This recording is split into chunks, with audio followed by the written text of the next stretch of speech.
Masuk ke menu utama kami kali ini, Kementerian Pertahanan menyatakan siap jika ada instruksi Presiden untuk mengevakuasi 1.000 warga Palestina. Beragam sumber daya dan fasilitas akan dikerahkan. Rencana Presiden Prabowo mengevakuasi 1.000 warga Palestina di jalur Gaza disambut positif Kementerian Pertahanan. Kemhan mengaku siap jika sudah ada instruksi Presiden.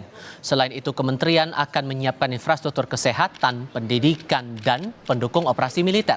Untuk mendukung rencana evakuasi itu, Presiden Prabowo pun akan meminta dukungan dari 5 negara Arab atau 5 negara Timur Tengah maksud saya, yang menjadi tujuan lawatannya sepanjang pekan ini, yakni Uni Emirat Arab, Turki, Mesir, Qatar, dan Yordania.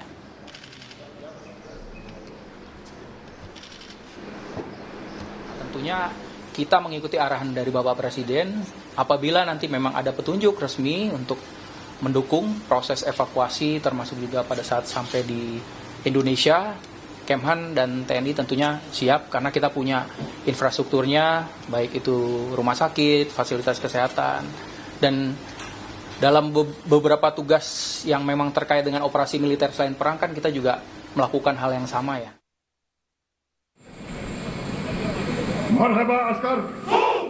Presiden Prabowo menyatakan siap mengevakuasi warga Gaza yang terluka akibat serangan Israel untuk mendapat pengobatan di Indonesia. Presiden akan mengutus Menteri Luar Negeri untuk berdiskusi dengan pemerintah Palestina terkait rencana evakuasi itu. Untuk itu, pemerintah akan menyiapkan pesawat untuk mengangkut 1.000 warga Gaza pada gelombang pertama.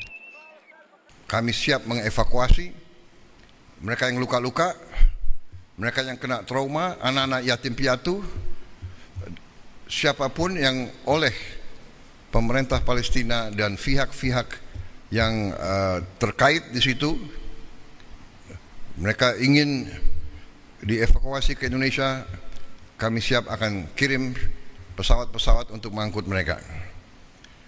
Kita memperkirakan mungkin jumlahnya sekitar 1.000 untuk gelombang pertama. Menanggapi rencana Prabowo, pakar hubungan internasional menilai keputusan untuk memindahkan 1.000 warga Palestina dari Gaza ke Indonesia justru seakan mendukung sikap pemerintah AS dan Israel yang ingin mengeluarkan warga Palestina dari Gaza. Justru kita harus paham bahwa dengan membawa orang-orang Palestina keluar dari Palestina, itu kita bisa mendukung satu pihak dan membuat situasi semakin rumit, bukannya menuju ke satu titik penyelesaian. Kalau dilihat dari situasinya, Israel ini kan kuncinya satu, dia nggak mau mengakui Palestina, hanya ada satu negara saja. Sementara di sisi yang lain, kita lihat Palestina juga inginnya tidak ada Israel. Jadi dengan kita secara nggak langsung, kita bawa aja deh orang-orang ini ke Indonesia, kita berada di posisi kita mau buat satu negara itu diberesin aja deh dulu. Padahal Gaza itu kalau kita lihat secara fisik ya, kenapa dia jadi satu perhatian dunia? Karena Gaza itu tempat yang full diisi oleh orang-orang Palestina, berbeda dengan tepi barat. Masih buntunya negosiasi di negara-negara kawasan Timur Tengah, maka langkah Prabowo untuk membantu krisis kemanusiaan di Gaza jangan sampai berlawanan dengan harapan warga Palestina di jalur Gaza. Tim Liputan, Kompas TV. Sementara itu, serangan udara Israel di jalur Gaza menewaskan 86 warga Palestina, sehingga jumlah korban tewas sejak Oktober 2023 hampir 51.000 orang. Kementerian Kesehatan Gaza pun bilang selain korban tewas, jumlah korban luka bertambah mencapai lebih dari 115.000 orang selama serangan Israel. Korban luka terus berjatuhan, bahkan banyak diantaranya dari kalangan anak-anak. Sejak 18 Maret, militer Israel menolak melanjutkan gencatan senjata yang sempat berlangsung selama 2 bulan.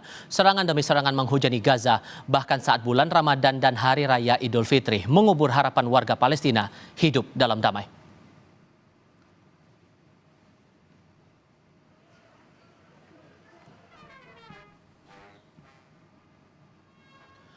Langkah Presiden Prabowo untuk mengevakuasi 1.000 warga Palestina yang terluka di jalur Gaza memicu kontroversi karena sebagian kalangan menilai langkah ini seperti mendukung sikap Amerika Serikat dan Israel yang ingin mengosongkan wilayah Gaza. Kami diskusikan ini bersama anggota Komisi 1 DPR RI fraksi PKB Oleh Soleh, serta pengamat politik Timur Tengah dan dunia Islam Hasibullah Satrawi. Assalamualaikum semuanya, selamat sore. Assalamualaikum, selamat sore. Mas Hasib, Pak Oleh. Kita coba perbaiki lagi komunikasi kami dengan dua narasumber untuk membahas lagi dinamika rencana Presiden Prabowo Subianto yang ingin mengevakuasi 1.000 warga Gaza ke Indonesia dengan prioritas diniatkan adalah bagi warga yang terluka. Kami coba cek kembali sambungan kami dengan anggota Komisi 1 DPR RI fraksi PKB Oleh Soleh serta pengamat politik Timur Tengah dan dunia Islam Hasibullah Satrawi. Assalamualaikum, dengan Tifa di studio. Selamat sore semuanya. Selamat sore, Mas Tifa. Baik, terima kasih semua sudah bergabung bersama kami. Ada dua perspektif dari pernyataan Pak Prabowo ini, Mas Hasib. Yang pertama, semangatnya karena ingin mengangkat nilai kemanusiaan, tapi di sisi lain bersumber dari MUI yang bilang justru ini seperti mengamini keinginan AS dan Israel mengosongkan wilayah Gaza. Anda pribadi condongnya ke perspektif yang mana? Ya, yang pertama saya ingin mengapresiasi minimal dua hal, Mas Tifa. Yang pertama, niat baik Presiden untuk membantu rakyat Palestina, warga Palestina yang terluka. Dan yang kedua, saya mengapresiasi bahwa niat baik ini belum langsung diimplementasikan, tapi sekarang lagi dikaji, konsultasi minimal dengan 5 pimpinan negara yang sekarang dikunjungi. Menurut saya memang rencana untuk evakuasi ini sebagai niat baik sekarang tidak cukup. Harus ditopang dengan kajian-kajian yang lebih strategis, lebih matang, karena perkembangannya ini penuh dengan tipu muslihat. Saya selalu sampaikan bahwa harus kita membedakan di antara air yang jernih, kemanusiaan yang murni, dengan air yang sudah mungkin bercampur racun yang diinginkan oleh Israel dan Amerika. Apa itu air yang jernih? Yaitu bahwa sikap masyarakat Indonesia secara dasar dengan berbagai macam elemen dan keadaan sudah pasti mendukung rakyat Palestina, mendukung kemerdekaan Palestina. Seandainya tidak ada tipu muslihat, jangankan hanya 1.000, 2.000 bahkan lebih banyak lagi, saya yakin masyarakat Indonesia akan menerima dengan lapang dada apa yang bisa dibantu untuk rakyat Palestina. Nah, persoalannya Mas Diva sekarang ini bercampur baur di antara kemanusiaan dan misi untuk penjajahan Gaza, penjajahan Palestina, yaitu yang disebut sebagai keinginan Israel dan Amerika untuk merelokasi paksa. Ini bahasa lapangannya, mengevakuasi paksa warga Gaza keluar dari Gaza, kemudian dibawa keluar Gaza. Sekali lagi ini sebuah pencampuran yang kita butuh kejernihan dalam menilai. Saya tidak terlalu happy terus terang ketika ini menjadi kontroversi karena seakan-akan warga Indonesia tidak sedang berada dalam dukungannya yang utuh kepada Palestina. Padahal yang terjadi dari dulu sampai sekarang menurut saya tetap sama, bahwa kita mendukung sepenuhnya kemerdekaan Palestina. Cuman karena sekarang sedang digunakan oleh Trump dan Israel untuk sebuah kepentingan misi penjajahan mereka melalui relokasi paksa atau mengeluarkan rakyat Gaza dari Gaza, atau bahasanya Trump adalah mengambil alih Gaza, maka kemudian ini membutuhkan bacaan lebih cermat. Sehingga menurut Anda niatan dari Pak Prabowo ini disampaikan sekarang tepat atau tidak? Lebih tepatnya tidak cukup. Niat baik sekarang ini tidak cukup. Atau dua syarat yang disampaikan oleh Bapak Presiden tidak lagi memadai. Tidak hanya butuh kesepakatan dan persetujuan dari para pihak di sekitar Palestina dan ini sementara, tapi ditambah dengan dua lagi minimal, yaitu adanya kesepakatan secara waktu. Pertama adalah kapan Israel akan menghentikan Palestina. Dan yang kedua, syukur-syukur kalau komitmen dan diwujudkan kemerdekaan Palestina. Oke, tahan dulu di situ. Hanya dua hal itu yang akan membuat mereka yang berobat keluar ini, Mas Diva, bisa kembali ke Palestina. Tanpa dua hal itu, saya khawatir ini akan menjadi karpet merah bagi usulan Trump, ambisi Trump untuk menguasai Gaza dan yang disampaikan oleh Israel mengusir paksa warga Gaza. Walaupun kemudian Kementerian Pertahanan mengaku siap jika ada instruksi Presiden, Pak Oleh, tapi di mata DPR sudah seurgent itukah kita siap untuk membantu proses evakuasi 1.000 warga Gaza ke Indonesia dengan alasan untuk membantu dari aspek kesehatan, sementara dalam fasilitas dan anggaran kita pun juga lagi defisit sekarang. Menurut Anda sudah tepat? Baik, terima kasih. Pertama, saya oleh Soleh secara pribadi dan tentu mewakili fraksi PKB dan tentu juga mewakili DPR ya, mengutuk keras terhadap genosida warga Palestina di Gaza. Yang kedua, terkait rencana Pak Presiden untuk mengevakuasi warga Palestina ke Indonesia dalam misi kemanusiaan, tentunya kami memandang ini kurang tepat. Dan tentunya saya secara pribadi tidak setuju. Kenapa demikian?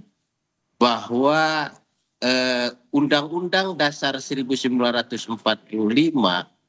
bahwasanya Indonesia harus menjaga perdamaian dunia.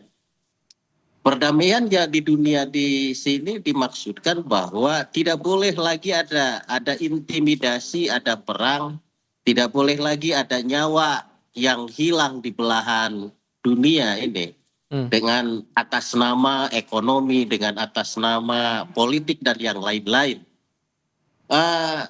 Saya sepakat dengan tadi yang dari pengamat politik bahwasanya ketika memindahkan warga negara Palestina dibawa keluar Palestina, itu secara politik internasional memvalidasi terhadap niatan jahat daripada Israel dan tentunya Amerika untuk bagaimana menghilangkan negara Palestina. Ya. Nah, oleh sebab itu, yang paling pokok bantuan kepada kita, kepada Palestina dari Indonesia adalah dukungan politik secara utuh.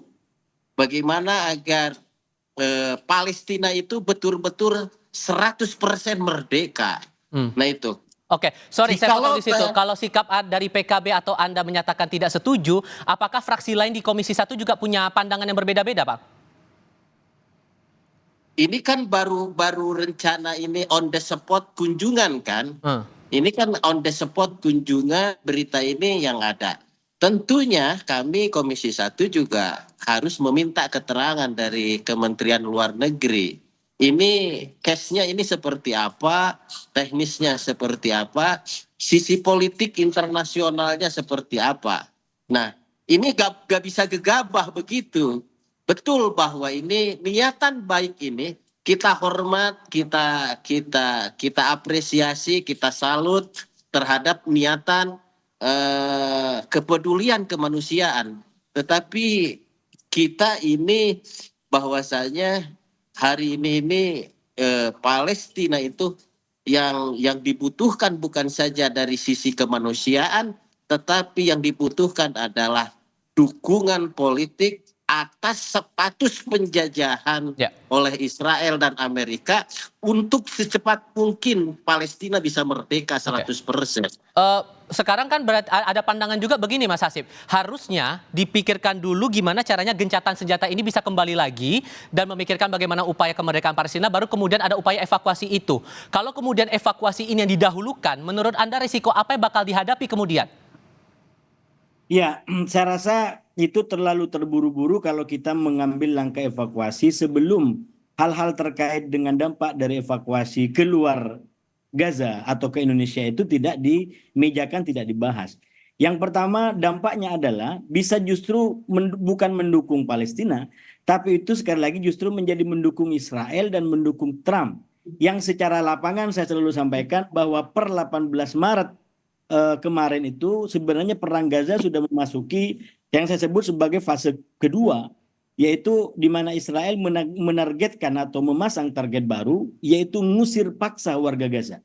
Ya, ini konteks lapangan yang menurut saya Pak Presiden dan segenap pembantunya, menteri dan wakil menteri harus betul-betul membaca di lapangan. Ini niat kemanusiaan kita tidak lagi cukup dibaca dalam konteks di Menara Gading. Harus dibaca dalam konteks perkembangan detik per detik yang kalau saya mengikuti per 18 Maret sekali lagi itu sudah menjadi ada tambahan baru dari Israel, yaitu ingin mengusir paksa warga Gaza. Karena itu kalau evakuasi ini diambil tanpa disertakan dan dibaca juga dibarengin secara simultan dengan dampak-dampaknya, maka bisa jadi ini bukan justru mendukung kemerdekaan Palestina, tapi justru mendukung penjajahan Israel dan membuat Palestina semakin jauh dari keinginan untuk merdeka. Dan yang kedua, yang kedua, saya mengikuti dari berbagai macam komentar, termasuk dari Pak Soleh tadi sebagai wakil rakyat, ini pendapatnya masih banyak dan beragam. Jadi saya khawatir justru ini kontraproduktif ya. Pada akhirnya niat menolong ini tidak terjadi, tidak menolong Palestinanya juga tidak menolong kita. Karena kita lalu sibuk dengan persoalan internal, dengan persoalan friksi dan fraksi yang berbeda-beda. Padahal sekali lagi kita sudah punya modal pembukaan konstitusi yang sangat kuat, kita punya modal pandangan masyarakat di jalanan yang begitu kuat mendukung kemerdekaan Palestina. Cuman sekali lagi dukungan ini harus dibaca secara strategis dan cerdas, sehingga tidak keluar dari konteks untuk mendukung kemerdekaan Palestina. Sekarang tantangannya adalah bagaimana kemudian posisi DPR sekarang. Kalau tadi Anda bilang bahwa akan coba dikonfirmasi lagi ke Kementerian Luar Negeri soal bagaimana proses lobby-lobbynya, menurut Anda, kalaupun niatan ini coba diejawantahkan begitu, coba direalisasikan oleh pemerintah, hal apa yang harus diperhatikan betul oleh pemerintah atas niatan ini menurut Anda, Pak Oleh?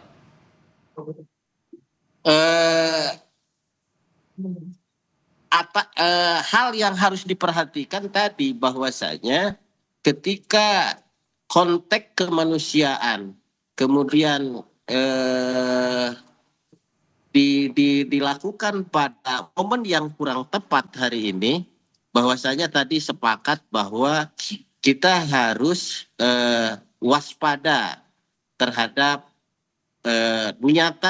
niatan Israel dan tentunya niatan Amerika ya untuk bagaimana membumi hanguskan warga Palestina yang ada di Gaza. Nah kalau yang harus diperhatikan adalah ketika betul-betul direalisasikan evakuasi 1.000 warga itu, apa dampak politik dan apa penilaian daripada dunia internasional atas perilaku yang sesungguhnya adalah mulia kemanusiaan, tetapi dampak politiknya itu seolah-olah memvalidasi untuk menghilangkan warga Gaza di Palestina. Nah ini nih kan bahaya. Sementara core atau tujuan utamanya adalah Palestina merdeka. Nah itu yang paling pokok. Nah ada solusi lain. Solusi lain adalah bagaimana agar kita terus mendorong secara politik internasional mewujudkan kemerdekaan Indonesia. Setelah itu baru kita bantu infrastrukturnya, kesehatannya, dan yang lain-lain. Nah itu. Nah ini kalau misalkan diambil secara gegabah tanpa pertimbangan yang matang, maka Pak Oleh, mohon maaf audionya sempat terputus, boleh dibuka lagi audionya, mohon maaf Pak.